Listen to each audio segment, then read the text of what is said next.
everyone, my name is Cynthia. Let's talk books. And today I have an embarrassing confession. I have lost track of the books that I have hauled, books that I have not hauled on the channel, because I made the mistake of arranging books into the bookshelves that were not officially hauled. And I was left with the dilemma of what to do about it. And I could just try to pull out the ones I remember, or I could do what I'm about to do, and which is just kind of, in Spanish we say, borrón y cuenta nueva. Like, scratch that, let's start over again. Because really, it'd be a hit and miss strategy, and if I'm going to be leaving books out, why not just start over? So, mainly then, what I'm going to be talking about today is the book haul I just did at Barnes & Noble, because I didn't intend to buy this many books, but some of them are going to be really handy for Latinx time, and yeah, so why don't we just get started talking about the books that I have purchased and that I remember I have purchased. So the first one I want to talk about is House of Salt and Sorrows by Erin A. Craig. This was the Owl Crate for August. Yes, that's what it was. See, this is the other thing I keep forgetting. Some of the Owl Crates up here, I know I haven't hauled. But I don't know anything other than this is a sea, the ocean's involved here somehow. But I don't know anything else. The Owl Crate editions are always signed, so that's really, really nice. And I need to get on it with reading my Owl Crate books because I've been neglecting them. And honestly, why am I getting the box, the subscription box, if I'm not going to be reading the books? I mean, the bookish things that come in the box have been really excellent for me. So there's that. But I also want to be reading the books. So I have to figure out what this book is about so I can read it. Now the books that I bought at Barnes & Noble, these books, I know what they're about. The first is a book 3 in the Kate Daniels series. This is Magic Strikes by Ilona Andrews. I've really been loving this series. Book 1 was a bit iffy, but book 2 was really, really excellent, and my library didn't have book 3, so I just went ahead and purchased it. The next ones are included Nora Roberts' Shelter in Place.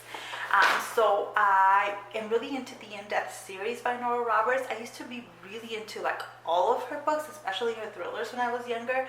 And I'm kind of getting back into her writing essentially. And when I saw this was 50% off in its paperback edition, because I know this is not so popular, but I prefer the paperback editions of books, not the hardbacks.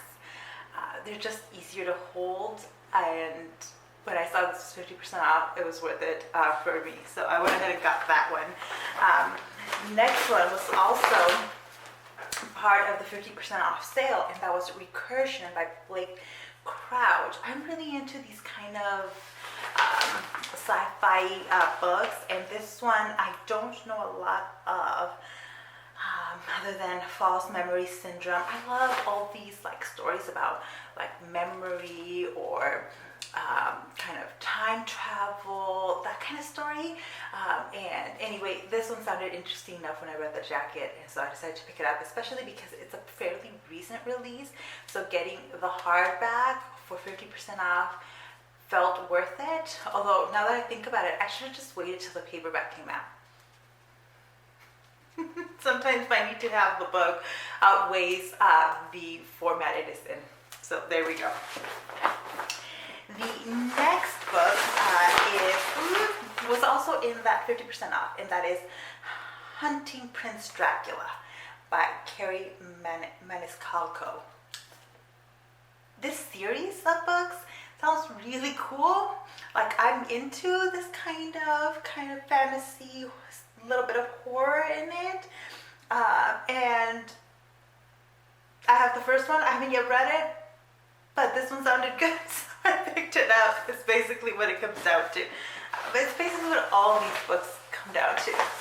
Yeah. All right. Last 3. But this next one is Sal and Gabi Break the Universe by Carlos Hernandez. So this is one that I might put in my Latinx readathon TBR. But because it's about these two young kids who have magical abilities, and it sounds like they're going to do something to the universe, and it sounds like a lot of fun. It's fun, fantasy with some sci-fi in there. I'm all in for these kind of middle grade sci-fi books and fantasy books. They're delightful, and they're exactly the kind of thing I would have read when I was a kid, and I guess it's still exactly what I read now because I'm buying them.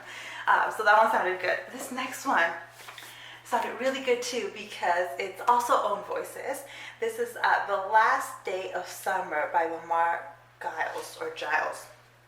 And this one's about a group of friends who are going to solve mysteries, and there are going to be robots and wild animals, and so yeah, it looks sci-fi-ish with diverse characters and own voices, and I thought I'd give it a shot and see what it's like. Then there is Merci Suarez Changes Gears by Medina. This one intrigued me because it looks like it might be a sad one. It looks like Merci is going to be dealing with a grandfather who is starting to lose his memory. So it might be kind of a little bit of Alzheimer's. And that's basically what happened with one of my grandfathers, the first grandfather I lost. And at this point, all of my grandparents are gone, deceased. And when I read the jacket and saw that that's what it was about, I was a little bit hesitant about getting it. But then the fact that it was half off and that it's won awards made me pick it up and at least check it out and see, whether it's something that I would recommend or not.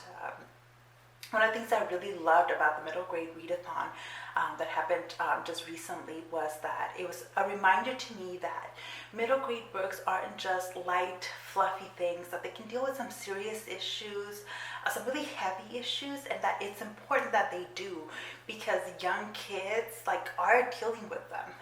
They just are.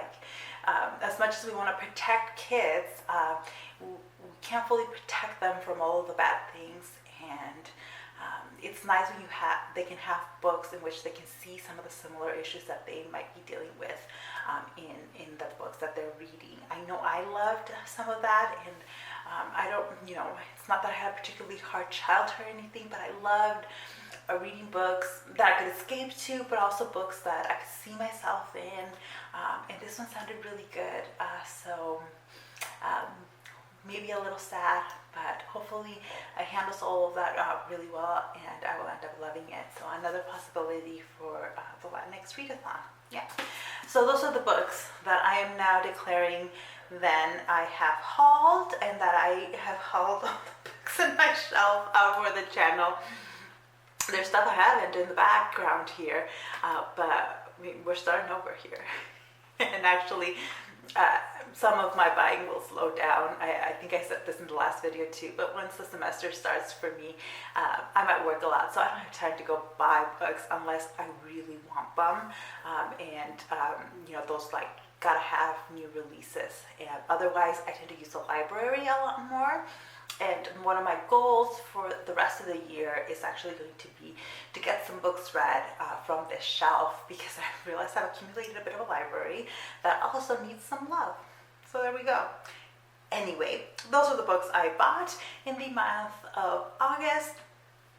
If you've read any of these, let me know. That way I can move them up in my TBR and talk to you all about them. Or if you plan on reading any of these, let me know as well, so we can chat about that. But thank you so much for watching, and I'll see you in the next one. Bye.